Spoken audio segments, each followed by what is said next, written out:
It's a scam. Release some greenhouse gases.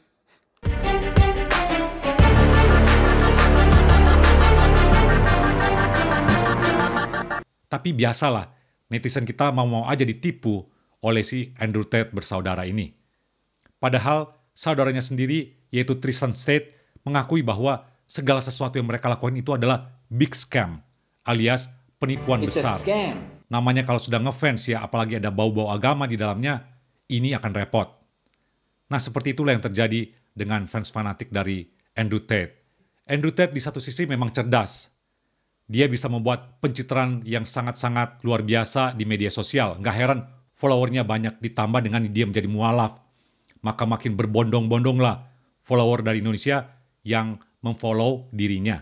Tapi begini, seorang influencer dengan follower yang paling banyak sekalipun nggak menjadikan orang itu punya karakter, punya sifat, punya moral atau akhlak yang baik yang bisa dicontoh. What do you matter about woman? Bruises, why? Why? Beaten with what? With what? Your hands. A belt because you're a jerk. Show me the bruises.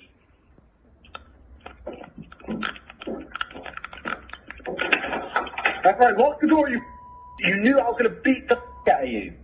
Masih ingat kasus seorang influencer dari Nigeria?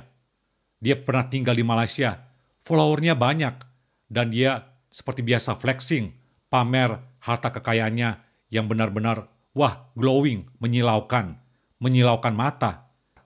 Tapi ternyata apa? Dia melakukan penipuan yang sangat masif. Akhirnya dia dicuduk juga. Nah, ini rada mirip sebenarnya dengan kasus Andrew Tate ini. Tate bersaudara ini memang sangat terkenal licik.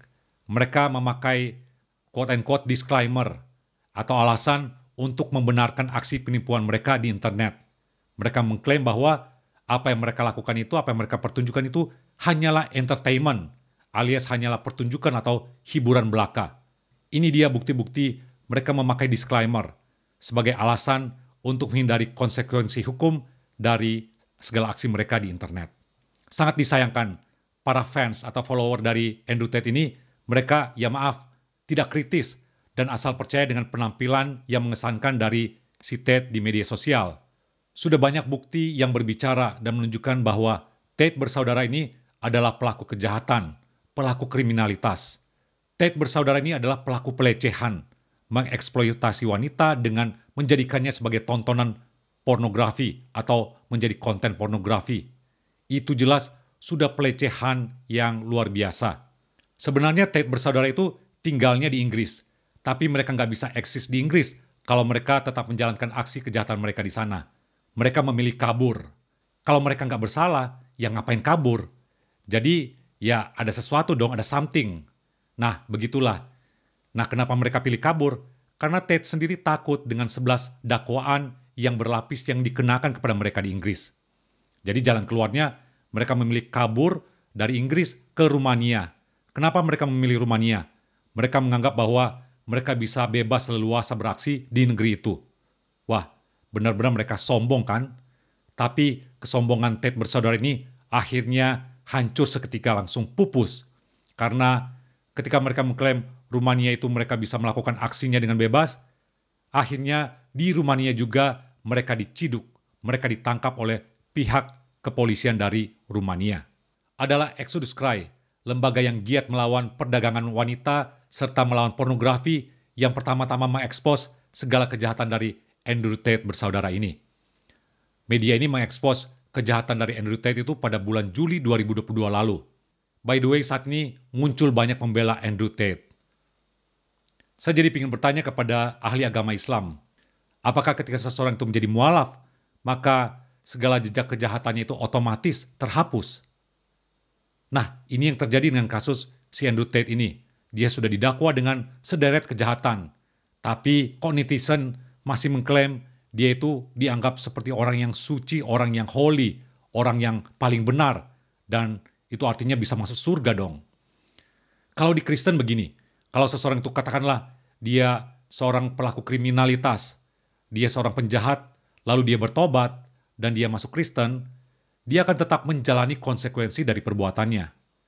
Tuhan pasti mengampuni segala dosa, segala kejahatannya, dan memberikan dia keselamatan, hidup yang kekal. Tapi, ada tapinya, yaitu orangnya tetap harus berhadapan dengan hukum.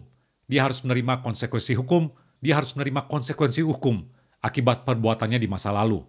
Ya mau nggak mau dia harus menjalani proses pengadilan dan harus masuk penjara. Ya, tapi itulah. Kalau boleh dibilang, literasi digital di kalangan netizen kita, terutama yang ngefans dengan si Andrew Tate ini, masih rendah.